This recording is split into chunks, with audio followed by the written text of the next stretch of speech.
Ulo beri haberi bola haberi bola, haberi bola, haberi bola, oh yeah.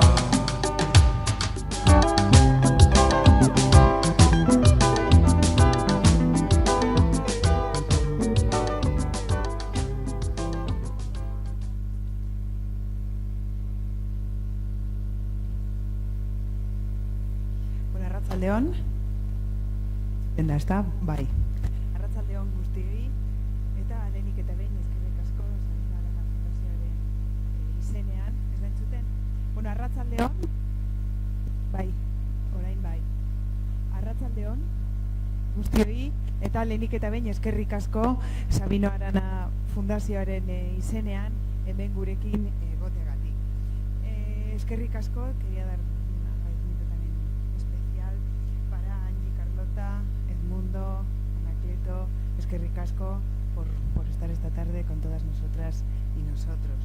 Bioko uharteko bubi herri indigena, uharte honetako herri autoktonoa da. Lehenago, Fernando Po uhartea, izenerekin ezagutzen zena eta Biafrako golkoan dagoena. Nigeria eta Kamerun hegoaldean, Afrikan. 1978tik uharte hau bere herritaren borondatearen aurka Ekuatore Ginea estatuaren barruan dago. A pesar de la presencia europea, holandesa, inglesa y española en la isla de Bioko desde el siglo XVI, el pueblo bubi siempre conservó su soberanía. Los españoles, los últimos en permanecer en ella, en 1886, hicieron un tratado con los reyes bubis en cuanto a respetar su soberanía. Sin embargo, al marcharse en 1968, anexionaron la isla sin consentimiento bubi al territorio de Guinea Ecuatorial y desde entonces son una especie de colonia de Guinea Ecuatorial con las consecuencias de los abusos y sufrimientos coloniales que eso conlleva para el pueblo bubi. El gobierno de Guinea, además, ha ubicado la capital de su país en la pequeña ciudad de Malabo, lo que ha dado lugar a la invasión y ocupación de toda la isla. Jarraian ikusiko dugun dokumentala da Bioko uhartean Espainiar estatuaren aldetik eman zan kolonizazio prozesuari buruzko ikerketa lan bat eta erakusten du kolonizazio horrek bubi herrian izan dauen eragina. Eria TV produzituta dago eta Barbara Boula zuzendaritzapean filmak bubi herriaren sarraskiaren benetako kausari heltzen dio, Espainiar kolonizazio prozesuan eta bubiak Europara eta Amerikara esklabo bihurtzeko bahiketan oinarri hartuta. Prozesu honek 16. mendetik 20. mendearen hasierara arte iraun zuen. Para introducirnos en el tema en cuestión y explicaros los pormenores del documental, tenemos aquí con nosotras y con nosotros a su productora, Angie Carlota, y también a Edmundo Sepa, que son los que nos contarán un poquito más sobre el documental y luego podrán contarnos. Este micro está... Entonces, bueno, es que ricasco barriro de guztioi, allí quieras.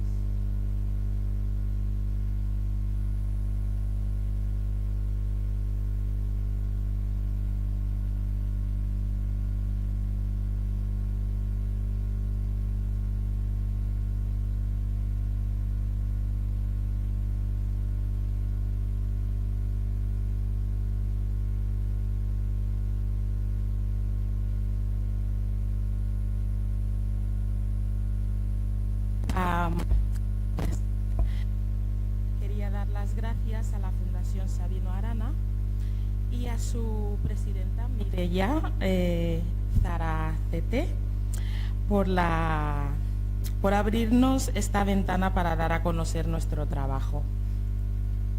Eria TV es un canal comunitario fiable donde la gente puede encontrar investigaciones precisas, documentación visual de la cultura, la historia, la tradición y los valores del pueblo bubi. Cuando Eria TV descubre la existencia de afrodescendientes afroamericanos con raíces bubis, se pone en contacto con ellos y decide documentar sus historias, experiencias hacia la búsqueda de sus orígenes. Este documental tiene una duración de 1 hora y 15 minutos.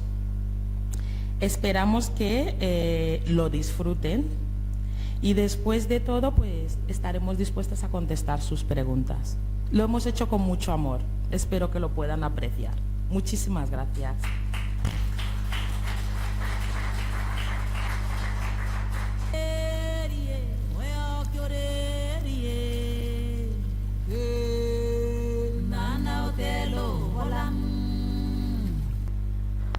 Bueno, después de ver el documental vamos a dar paso a Edmundo Sepabonaba, que nació en Rielo en 1951, Bioko, de Guinea Ecuatorial. Reside en España desde septiembre de 1968 y en Barcelona desde junio de 1978. Sociólogo especializado en inmigración y cooperación internacional, profesor colaborador de la Cátedra de Economía Social de la Universidad Abad Oliba de Barcelona, presidente de TAM, ONG fundada en 1989 y especializada en el África subsahariana. Es miembro y representa en España de Jardin África. Es miembro observador del Consejo Continental de Foro Social Africano entre los años 2006 y 2008, autor del libro La inmigración africana a Cataluña de 1993 y otros ensayos sobre cooperación internacional e inmigración. Actualmente trabaja como consultor empresarial para mercados africanos. Edmundo.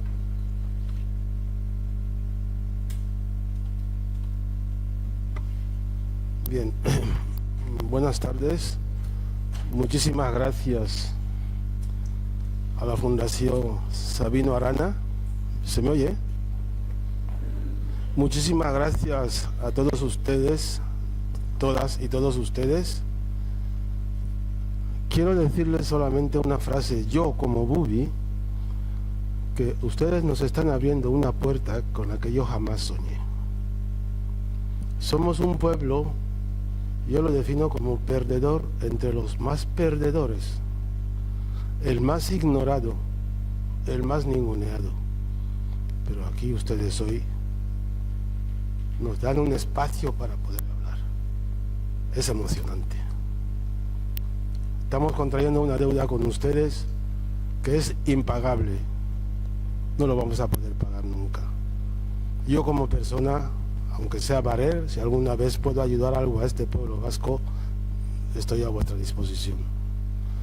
Y para no perder el tiempo, porque necesitamos poder ganar espacio para un coloquio, he resumido una ponencia que nos permita ilustrar a partir de un PowerPoint, porque los mapas que tenemos, ¿cómo se pone? ¿Aquí?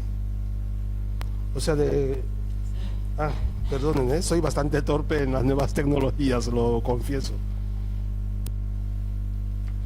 Cuando se habla del tráfico de personas, lo que llaman el trato, la trata negrera, se habla mucho de lo que fue, pero fíjense qué curioso es que a pesar de que la isla de Bioko ocupa un espacio tan clave dentro del Golfo de lo que es el Golfo de Guinea, desde el primer reparto del mundo que se hizo, que fue lo que se conoce como el Tratado de Alcázovas en 1479 y que fue ratificado luego en Toledo entre los reyes de Castilla y de Portugal en 1480, por eso se le conoce también como Tratado de Toledo, ya aparece la isla señalada. Fue el primer reparto que se llama del Atlántico. Y luego este reparto fue ratificado en el Tratado de Tordesillas. Pero lo que primero he descubierto en este trabajo fue constatar que en el Tratado de Alcázovas o Tratado de Toledo, una de las cuestiones que había es que ya había navegantes castellanos o españoles operando ya en la zona nuestra. Y no creo que fueran a hacer turismo, ni a pescar, porque en aquella época la industria de la pesca no estaba desarrollada. Quiero decirles con esto que desgraciadamente nuestra isla está siendo saqueada y expoliada desde 1479 como mínimo, y que hemos soportado Hemos sido objeto, víctimas de un rapto de nuestras personas de más de 500 años. Es muy duro, es muy traumático. Yo cuando me puse a investigar en este trabajo, fue a partir de una pregunta que yo me hacía: ¿qué nos ha pasado? ¿Qué nos está pasando? Lo mismo que se pregunta la mamá del documental. Yo pensé que era solo por la colonización, pero cuando miro la colonización, resulta que estos son mapas para que vean todo el recorrido de cómo aparece el mapa. O sea, siempre está la isla de Bioko, pero no aparece ninguna referencia a los bubis que se llevaban. Evidentemente, la trata tenía un componente racista blanco-negro. No se trataba de si llevábamos a bubis o a calabares o a nigerianos, pero es que incluso después de abolida, tampoco se ha hablado del saqueo humano del que fue objeto nuestro pueblo. De ahí cuando yo les digo muchísimas gracias por esta oportunidad que nos brindan, porque este es un tema del que no se habla. No se habla. Fíjense todo el mapa, y el proceso ha tenido diferentes etapas. Tenemos, por ejemplo, entre 1479 y 1778, que es cuando se firma lo que se llama el Tratado de El Pardo, hay una dominación clara de Portugal. Pero en ese intervalo tenemos 1641 a 1647 que los holandeses se colaron. Y según los testimonios que yo he encontrado, los holandeses son los que introducen la captura a cañonazo limpio, porque se habían encontrado ya con crónicas de portugueses. Se lo voy a leer porque este es muy importante. El portugués Maris Carneiro, en 1641, dice que no debe desembarcarse en Fernando Po sin la compañía de un guía que conozca la tierra, porque todos los habitantes son gente guerrera, que no quiere relaciones ni trato con los portugueses. Y luego añade: la isla está muy poblada, pero sus habitantes no tienen la costumbre de vender esclavos, no venden a su gente. Por tanto, hay un elemento que a mí me ha hecho sentirme muy presumido y muy orgulloso de ser bubi. El bubi nunca vendía a su persona, jamás. La dignidad de la persona en el bubi se respetaba incluso después de muerta. De hecho, encuentro otra información. En 1810 aniquilan un buque inglés con todos sus marinos, los matan, pero dejan que se lleven sus cadáveres sin profanar ni uno. Para el bubi, la vida del ser humano es sagrada incluso después de muerto. Aquí vemos en el 78, en 1778 aparece España. Esto es lo que a mí me preocupó cuando empecé a hacer mis estudios de investigación. Realmente, ¿qué le interesaba a España? ¿Por qué se interesó por nuestra isla? Yo cuando estaba haciendo lo que en aquella época se llamaba mi tesis fin de carrera, el ponente, mi profesor, me dijo: no, era porque la ruta de Fernando Po a América era buena. Yo ahora cuando tengo un estudiante le digo: cuidado, una cosa es lo que diga el profesor y otra cosa es lo que tú tienes que hacer. Y yo me creí la historia, pero no quedé convencido y seguí buscando. Hasta que me encontré con una profesora, un trabajo suyo, Dolors Cantús, una valenciana, una profesora de la Universidad de Valencia, donde dice: España hizo un intercambio territorial entre la isla de Bioko y unas colonias en América porque necesitaba contar con un enclave, un espacio fijo de depósito y aprovisionamiento permanente de personas africanas para llevarse. Por tanto, para España, la isla de Bioko no era objeto para transmitir ninguna civilización ni nada. Era un puesto desde el que es como yo lo llamo nuestro Goré, como en Senegal está la isla de Goré. Ahí depositaban, de ahí está el mapa, este otro mapa, toda la gente que cazaban, capturaban en todas estas zonas, les llevaban a la isla y de ahí a América. Y de paso ya organizaban las redadas también en la isla y se llevaban a la gente. Bien, el periodo de los españoles también se les cuela en un momento dado los ingleses. Los primeros datos que he visto sobre Inglaterra es sobre 1783. entre 1783 y 1843. Pero ellos dicen que iban a predicar la doctrina religiosa, a llevar la civilización a estos pueblos.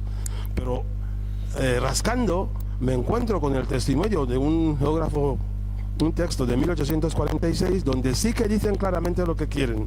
Dice, queremos la isla de Bioko porque es nuestra puerta de acceso al delta del Níger para poder penetrar en el continente de África, capturar a los negros que necesitemos y hacer negocio. Bien, en un acto que hicimos en Madrid el año pasado, Angie, yo les dije a mi gente, señoras, señores, estaros tranquilos, en esto los bubis no tenemos ninguna culpa, somos víctimas. Y eso es lo que el mensaje que siempre quiero transmitir a mi gente. Pero no hemos tenido investigadores hasta ahora, no hemos tenido gente que averiguase lo que pasaba. Y yo por eso estoy en trauma, porque no sé cuánta gente lo están haciendo, pero yo llevo años que me dije, necesito saber qué pasa, porque es la única forma que tengo de rendir testimonio a mis antepasados. Dignificarles, hacerles ver que lo que les pasó, ninguno de ellos es culpable. ¿Cómo reaccionó el Bubi frente a este hecho, esta situación? Pues lo que se ha señalado antes, el Bubi a partir de 1641 rompe relación con el mar, se interna en el interior, pero luego como el mar es para nosotros los Bubis, el agua salada para nosotros es agua bendita. Si algún día ven a un negro en la playa cogiendo agua salada, no le tomen por loco, es un Bubi, y los yorubas también lo hacen. Buscamos agua salada porque nosotros es nuestra agua bendita, para purificar. Cuando empieza el año, ahora no lo hago desde que me pilló una neumonía, el 1 de enero voy a la playa a bañarme, para purificarme y dar la entrada al año nuevo. Pues el Bubi tuvo que adentrarse y romper esa costumbre. Otra cosa que hizo el Bubi, creó su propio sistema de alarma. Esa palmera que hemos visto en el documental, la gente subían desde arriba para vigilar cuando llegaba en barco, y entonces tocaban el buchuchú, el instrumento que teníamos, la trompeta, avisaban y todo el mundo se escondía, pero siempre se pillaba un despistado. Pero fíjense, en 500 años, de cuánta gente estamos hablando. Y cuando ya estamos que es abolida la esclavitud, otra vez. Yo viviendo en España me costaba, pero ahora en Londres, gracias al contacto que he entrado con otros africanos, me he sentido mejor para poder decir las cosas sin ofender, pero contar la historia como es. Y nos dicen, no, la isla de Bioko ha quedado vacía porque los hombres bubis son polígamos, contraen enfermedades infecciosas, son muy dados al alcohol y no sé qué. Eso es lo que nos vendió la colonización. Y este es el discurso que el bubi se ha tragado. Y no sabe que nuestra isla ha sido vaciada durante mucho tiempo. Bien, ¿qué me queda ahora para terminar? Que haya un pequeño coloquio. Les he hablado del Tratado del Pardo, luego si hace falta les leemos los artículos, el 13 y el 15, y a partir de aquí ya entra la labor de investigación, decimos, necesitamos poder explicar de lo que ha pasado a nuestra gente, necesitamos la ayuda de los pueblos, los países, que nos puedan ayudar, porque yo personalmente mientras viva lo he tomado como un asunto personal. Tenemos derecho a tenemos que reclamar justicia. Es un afán de justicia, no de venganza, como se está haciendo con otros pueblos, ¿vale? Lo dejo aquí para que podamos conversar, porque el tema es bastante largo, pero yo creo que es lo suficientemente ilustrativo para que se hagan cuenta. Fíjense, lo único que termino aquí en el mapa, ¿cuántos bubis pueden haber en América? Porque los barcos estos que salían en todas partes del continente, saliendo de la isla por todas partes. Por eso hoy nos encontramos con gente de origen bubi desde América del Sur hasta el norte, Canadá. Por eso es necesaria una labor de investigación muy grande para mí y para las otras personas que estamos trabajando. ¿Cómo lo queremos hacer? De momento ya que hemos creado una fundación en Londres, hemos creado ya una fundación, ha costado, pero el gobierno británico ya nos la ha registrado, y ahora a partir de este año vamos a empezar a estructurar esta fundación para crear un grupo de trabajo compacto en este ámbito. Muchísimas gracias.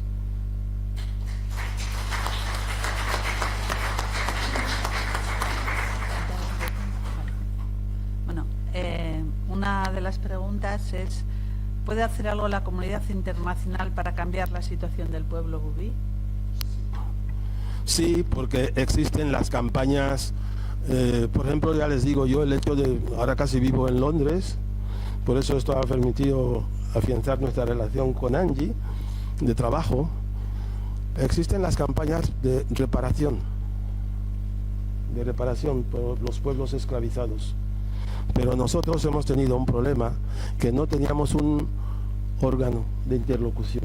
Esta es una de las razones por las cuales hemos creado la fundación, pero con sede en Londres, porque nos costaba mucho menos económicamente que crearla en España. Y a partir de ahí ya recurrir a los organismos especializados que se encargan para atravesar las reclamaciones que sean necesarias. Con la ayuda de todos ustedes, porque los vamos a necesitar, te lo digo en serio.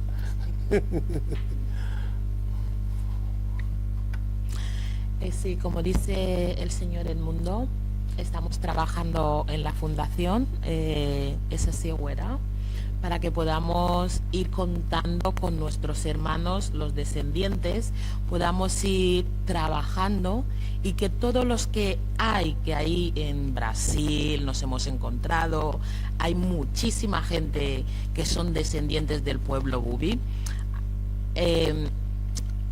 Creo que dice la Ancestry.com que el 25% de los afroamericanos son descendientes del pueblo bubí. Esto, imagínate la cantidad de gente que se sacó en la isla. Y muchos de ellos todavía siguen haciendo estos test de ADN y creo que hay mucha información que podemos ir recuperando. Y por lo menos trabajar en la historia de nuestro pueblo. A mí me impactó muchísimo saber esta historia, me impactó muchísimo. Yo creo que sí. Otra pregunta.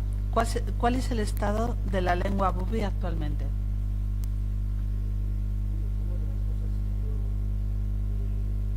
Una de las cosas que más he agradecido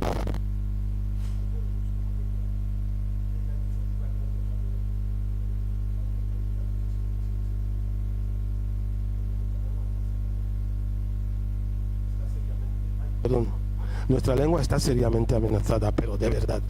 Yo en Barcelona, pues a veces me piden el currículum, no sé cómo ponerlo. Yo participo en un grupo de trabajo, que es el grupo de estudios de lenguas amenazadas de la Facultad de Filología y Comunicación de la Universidad de Barcelona. Y ahí hacemos trabajos de investigación sobre lenguas amenazadas. De las diferentes lenguas que tenemos, que una vez hicimos unas jornadas, vino una señora vasca explicando la experiencia de Euskadi.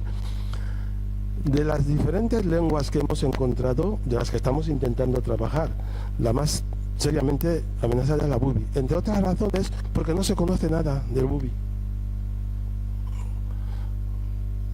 Por eso. Sí, la asociación EVOVE están haciendo un trabajo enorme desde Bioko todos los años, en el mes de este mismo mes, febrero, empieza hoy, además, 21 de febrero, en intentar que la nueva generación practique más la lengua.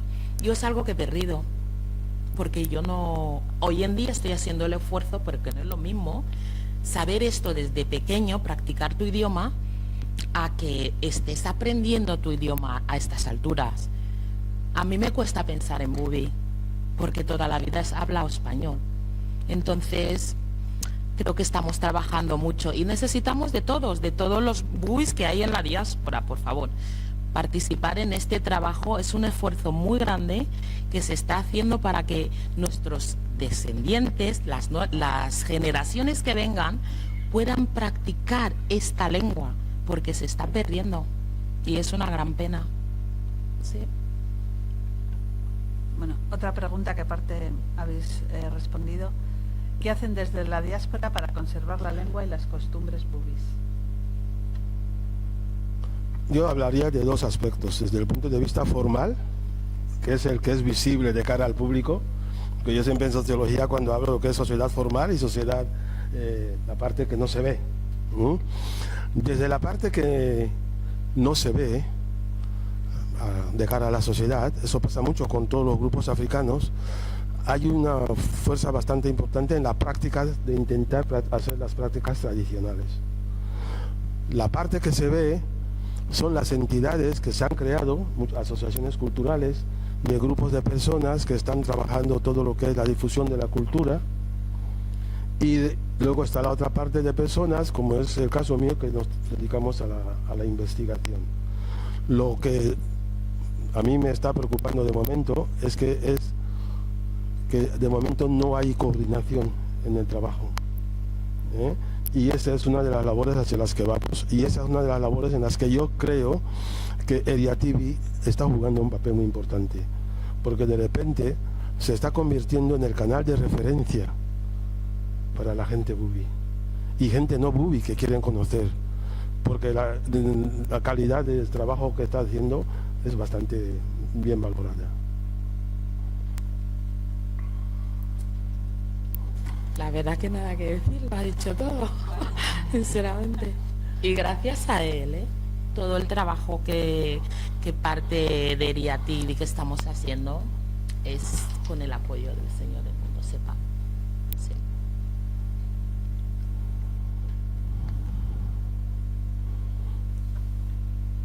Sí, anda.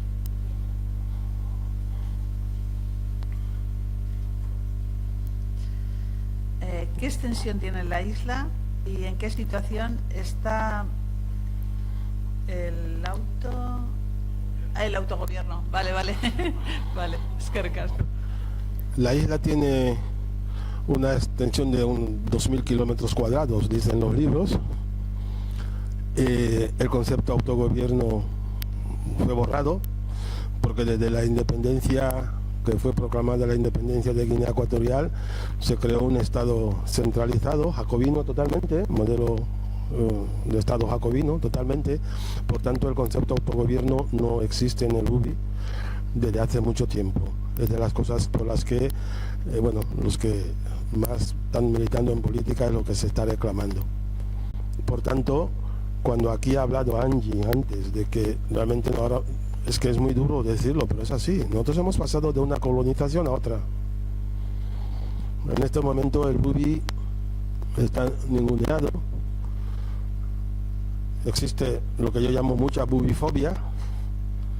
Tú eres bubi, pero en tu tierra no eres nada. Y resulta que en la diáspora estamos mucho más valorados que en nuestra propia tierra.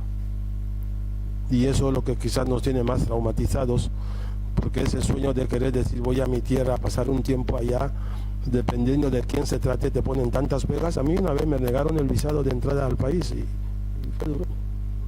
Sí, fue duro. Quería ir con mi hija y me negaron. Y le dije, hija, tienes que ir tú sola. Y cuando llegan un día, dice, mira, eres hija de Edmundo Sepa, se encontró con uno, pop, la pegaron. Qué duro. Le dije, lo siento, es el coste que tenemos que pagar por ser bubis. Es muy duro, pero es muy esperanzador. También lo digo, porque esta diáspora que hemos encontrado, yo creía que estábamos totalmente solos, ya. Pero ahora yo sé que ya no lo estamos tanto. Tenemos aquí al pueblo vasco que nos está de verdad apoyando muy sinceramente, y tenemos esa diáspora. Eso a mí me da un subidón para seguir trabajando que no se lo pueden ni imaginar, de verdad. ¿Hay alguna pregunta más?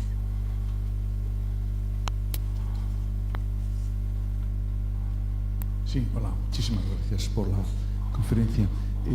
Quería saber la situación geográfica, es decir, actualmente han desaparecido durante el siglo XIX-XX cantidad de etnias, lenguas en África. Ustedes en la isla fueron muchísimo más vulnerables a la hora de provisionar gente para la esclavitud. Estaban en el Atlántico y fueron. ¿Hasta qué punto en estos momentos la situación geográfica de la isla os protege a la hora de la defensa de la lengua, de la etnia y demás? Es decir, si a lo largo de la historia ha sido un eslabón débil, es en estos momentos un elemento protector para la pervivencia de vuestra etnia?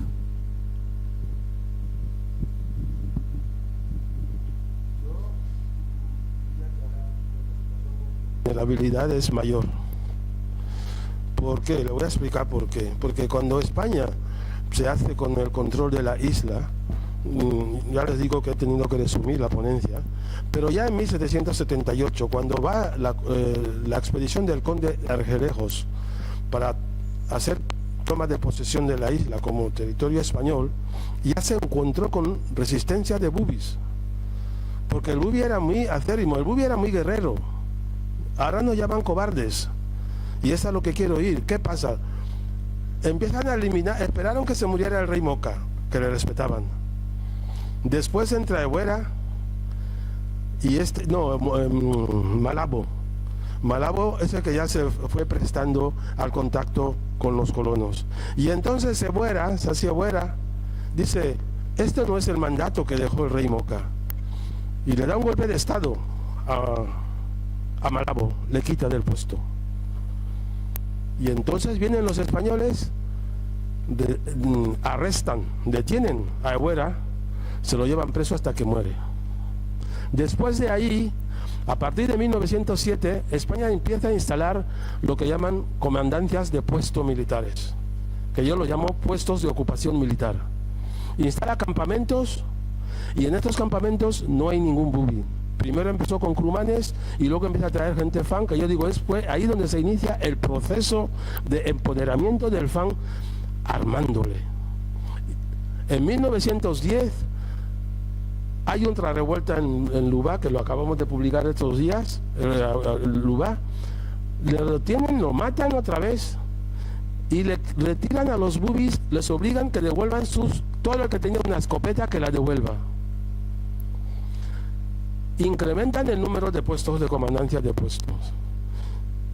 Prohíben, o sea, introducen el castellano. Y a partir de 1928 por ahí, si tú quieres trabajar para la administración que se está montando, no puedes hablar bubi. Y esta tarde le contaba a un señor, mi padre me metió de internado, ya éramos el año 62.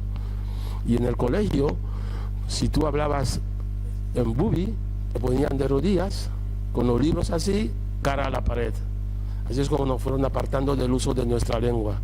Y si tú hablabas bubi, no podías acceder a ningún puesto de trabajo en la administración pública. Tenías que renunciar al uso de la lengua bubi. Este proceso se agrava más con la independencia. Y nos encontramos con padres que ya no hablan a sus hijos en la lengua bubi. Y ahora el problema está en que la generación, nuestros hijos, yo por ejemplo, mi hija tiene 43 años, no habla y no hace más que reprochármelo. Digo, hija, es que yo no supe cómo hacerlo, como dice ella, porque o sea, yo sé hablar bubi, yo hablo bubi, pero con mi hija no supe cómo hacerlo para enseñarla. Y esta situación se ha ido agravando. No hay instituciones que se hayan preocupado de decir, vamos a revitalizar esta lengua hasta hace bien poquito. Y paralelamente a la posición geográfica que usted dice, la isla está tomada militarmente en estos momentos, desde entonces, pero ahora la toma militar es todavía mucho mayor, porque el señor de la pared, como lo llaman ahí, ha incrementado el número de militares. De cada pueblo a otro siempre hay un control policial. Ahora ya no es el castellano la lengua dominante, sino es la lengua fan. Y entonces el bubi, lo único que nos queda es cuando estamos en casita, si aún tienes a alguien que habla. No hay ningún instrumento de revitalización más que ahora que están con lo de la lengua. Hoy mismo empezó, como dice, el día de la lengua. Están saliendo las nuevas generaciones que se están preocupando, pero sin ningún apoyo desde el gobierno. Es toda iniciativa de ellos, de la gente que montan esas actividades. Lo cual quiere decir que si mañana o pasado les pasa algo, todo el trabajo se queda en nada. No hay garantía de que su trabajo pueda tener una continuidad. Por eso hablo de esa vulnerabilidad. No hay como una institución que dijera, una persona se puede poner enferma, otra puede estar, siempre la institución se encargará de buscar a otra. En estos momentos no se da esta circunstancia. Sí. Buenas tardes. y muchas gracias a todos ustedes por estar aquí y a darnos apoyo en nuestro proyecto. En referente a lo que es la lengua bubi y los bubis en la isla de Bioko, yo como descendiente de padres bubis y he vivido la situación en Guinea, en nuestra isla. Yo no hablo el bubi y yo salí de esa isla con 10 años.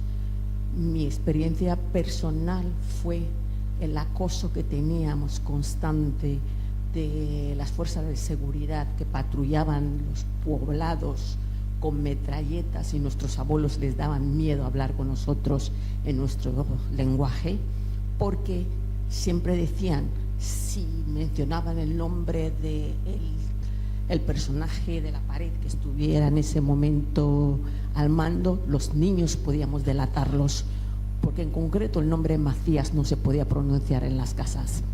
Y los mayores hablaban el bubi entre ellos.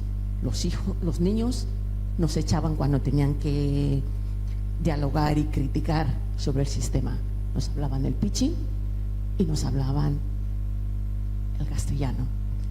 Yo soy una de esas hijas bubis que adoro a mi pueblo.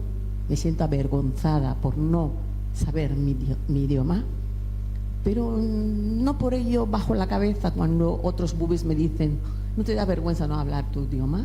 Digo, no me da vergüenza. Es más, soy testigo de una realidad que ha pasado en mi pueblo. Gracias a todos.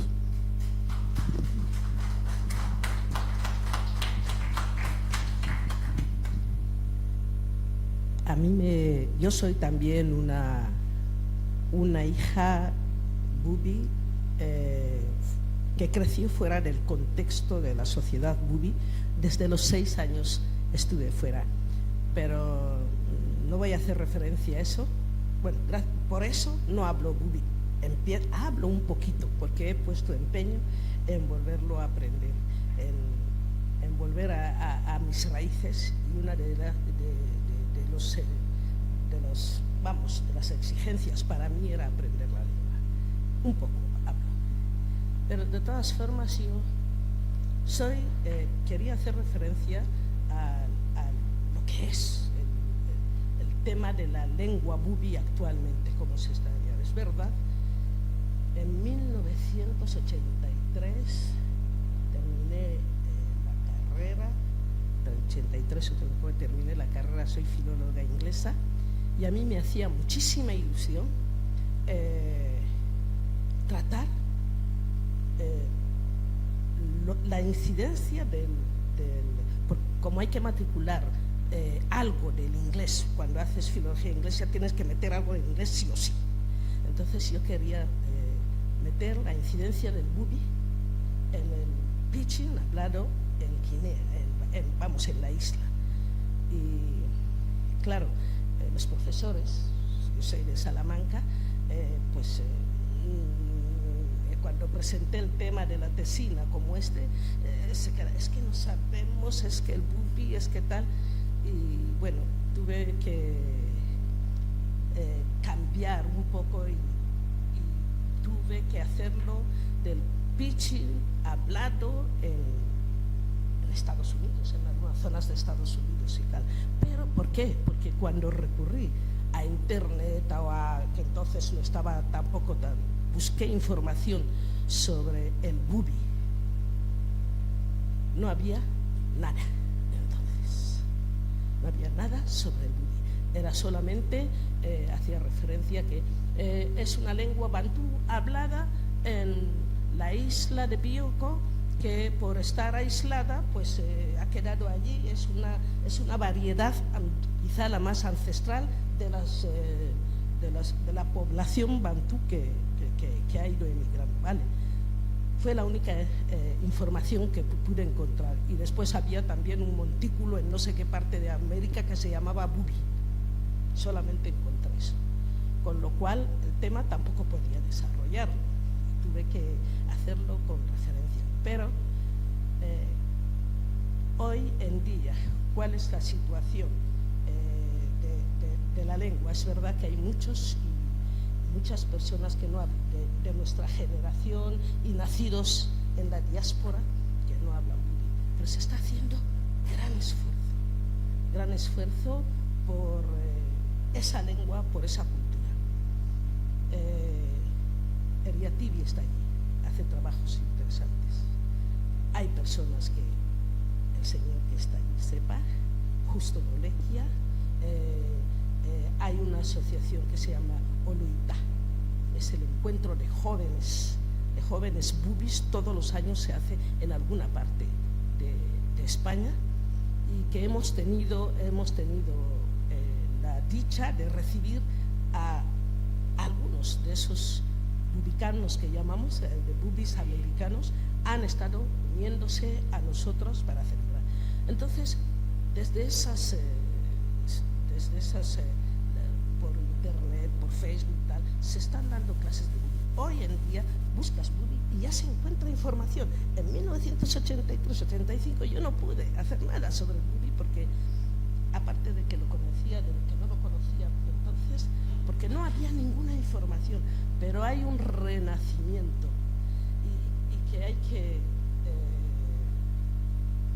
apoyar si se puede y respetar, sobre todo. En el interior del país, todo lo que signifique reforzar la cultura bubi siempre ha despertado sospechas desde el régimen político, con lo cual se ha reprimido. Pero en este momento, señores, hoy es 21 de febrero, es el día que la UNESCO reconoce y nombrado, es un día que se celebra el Día Internacional de las Lenguas Minorizadas. En nuestra isla, desde el día 18 hasta el día 25, se está celebrando un evento importantísimo que el régimen ha intentado parar también, que no es solamente del bubi, es de todas las lenguas nacionales que se puedan trabajar y que se tenga ganas de reavivar. Pero es que la comunidad bubi está muy empeñada en recuperar nuestra cultura, en recuperar nuestra lengua, y trabaja estas fechas con mucho empeño. Desde la asociación EBOVE están celebrando hoy, 21, el Día Grande de la Lengua y la Cultura. Gracias.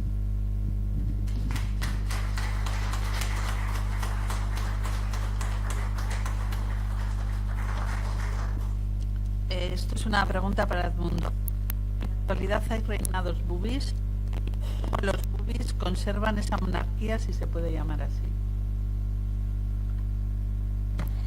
Creo que mi hermano Anacleto podrá decir algo sobre este tema, porque está más al día. Yo, hasta donde yo sé, y desde la perspectiva institucional, entendida una monarquía que funciona, aunque sea en la diáspora, en el exilio, reconocida, respetada por la comunidad, yo le diría que no.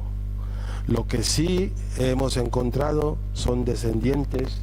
Yo ahora tengo una entrevista pendiente con un señor que es nieto del que fuera Esazi Eguera, que fue la primera víctima anticolonialista bubi registrada, que lo mataron en 1904. Entonces, las referencias de sus descendientes existen, se están encontrando, del rey Malabo también, pero yo les digo que desde una perspectiva institucional, porque como hemos visto en el documental, yo por ejemplo, lo que son las culturas, las tradiciones de los pueblos, me los tomo muy en serio.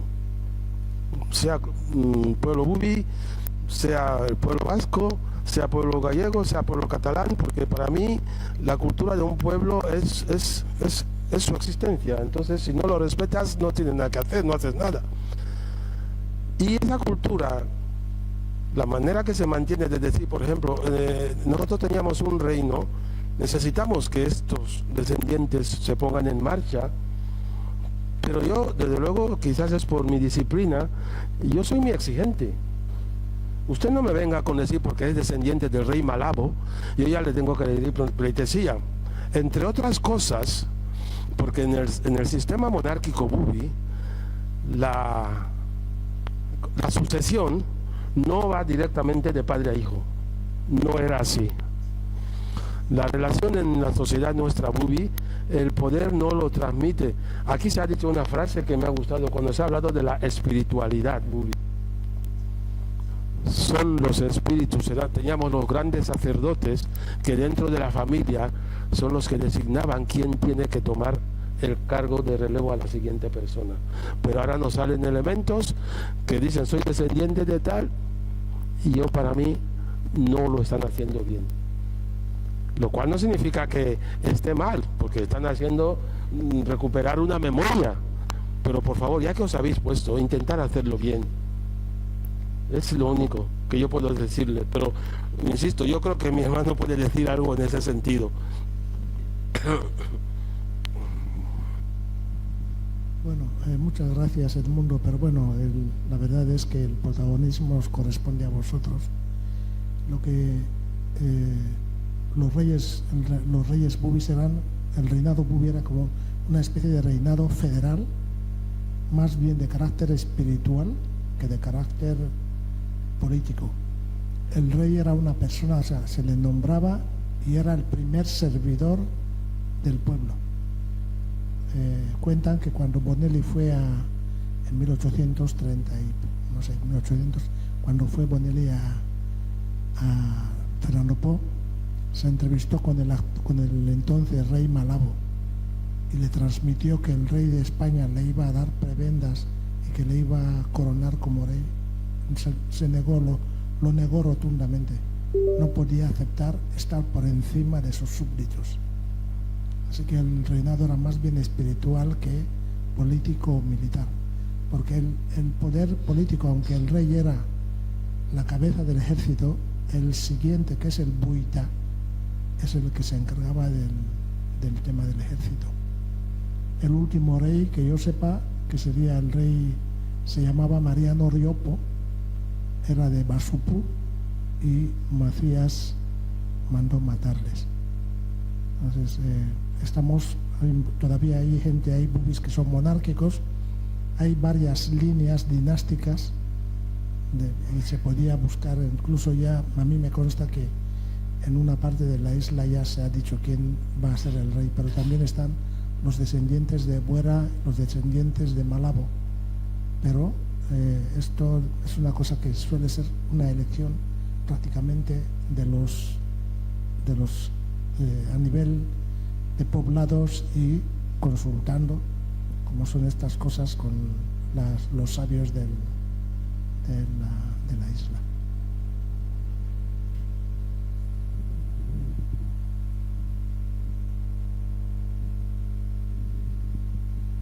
Hola. Sí, buenas tardes. Me llamo Lidia Kinson. En las pasadas elecciones municipales fui candidata a la concejalía del Ayuntamiento de Bilbao por el Partido Nacionalista Vasco, obviamente. Soy bubi y mis palabras son de agradecimiento a la Fundación Sabino Arana, a mi hermano Edmundo y a Angie por ese trabajo que estáis haciendo. Estoy contenta y tranquila porque sé que mis hijos encontrarán material, podrán aprender cosas que igual yo no llego a enseñarles. Mis hijos son bubis, obviamente, pero hablan euskera. Entonces ahí lo que ha dicho Edmundo, no tenemos que sentirnos muy culpables. Yo también chapurreo el bubi, pero no sé hablar mucho. También soy hija de Macías, nací justo el año de la independencia, por suerte o por no sé ni qué decirlo, porque desde entonces hemos ido para abajo. Y bueno, muchísimas gracias, Eskerrik asko, por tenernos aquí, por abrirnos esta puerta y darnos esta oportunidad. Eskerrik asko.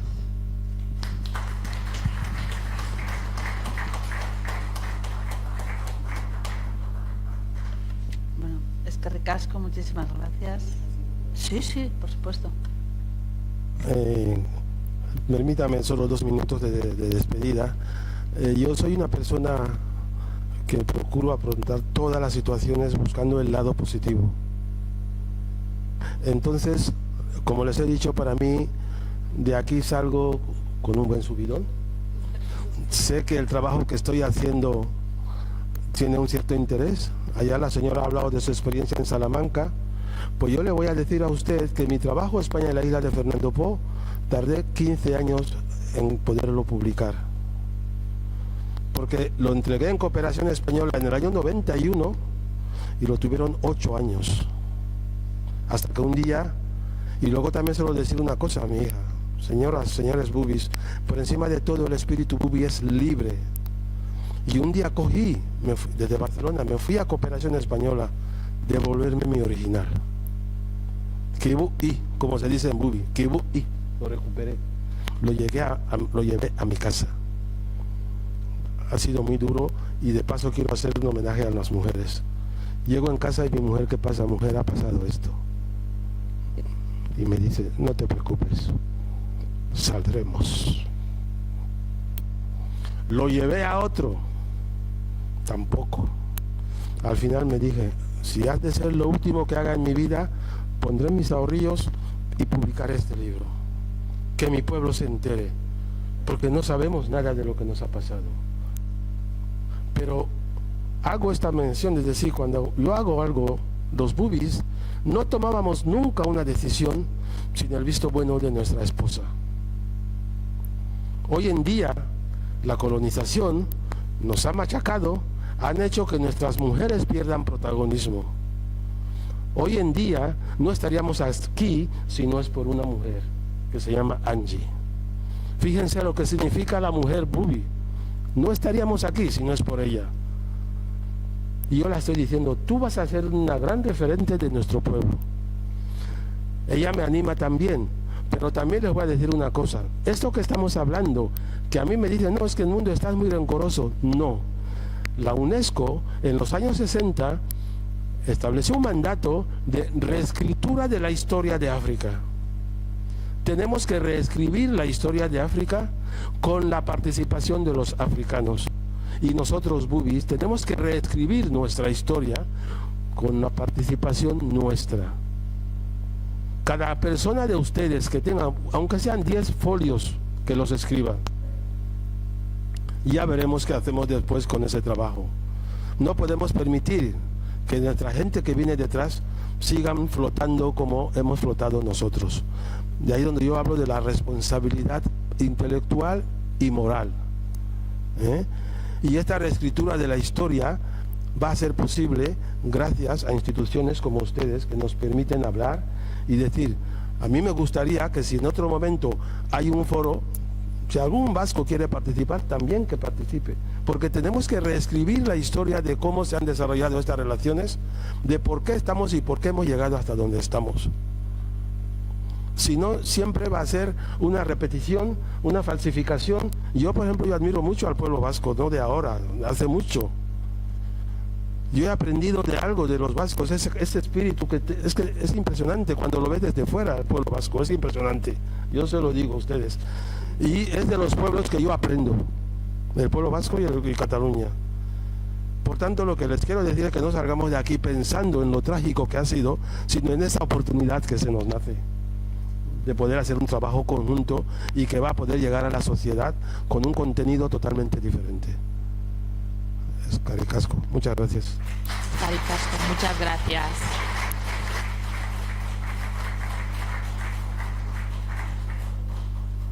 Bueno, es que ricasco Angie y Edmundo, es que ricasco Etortzegatxit y bueno, ahora podéis seguir hablando tomándoos un charol y un vinito, ¿vale? Ulo beri aberi bola haberi bola, haberi bola.